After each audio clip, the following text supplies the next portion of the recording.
পুরি গরম বসছি আজকে।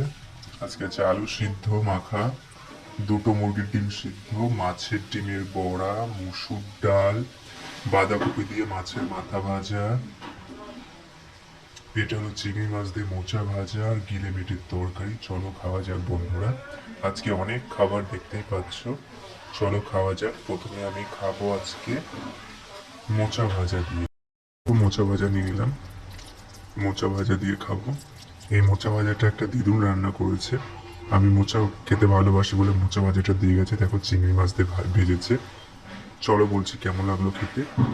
খেতে কিন্তু খুব ভালো লাগলো মোচা ভাজাটা, থ্যাংক ইউ দিদি।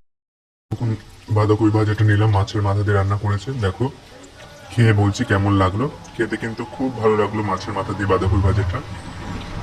দেখো খাচ্ছি, খুব ভালো লাগলো খেতে, খুব খুব খুব ভালো লাগলো। মসুর ডাল খাচ্ছি, আলু মাখা খেতে কিন্তু খুব ভালো লাগছে। এখন মসুর ডাল দিয়ে ডিম সেদ্ধ খাবো। আমার কিন্তু খুব ভালো লাগে মসুর ডাল দিয়ে ডিম সেদ্ধ খেতে। তোমাদের কেমন লাগে খেতে? দেখো খাচ্ছি মুরগির ডিম সেদ্ধ, আজকেও আছে, খেতে খুব ভালো লাগে। ডিমের বড়া দিয়ে মসুর ডাল খাবো। দেখো মাছের ডিমের বড়া ভাজাতে কিন্তু মসুর ডাল খেতে খুবই ভালো লাগে।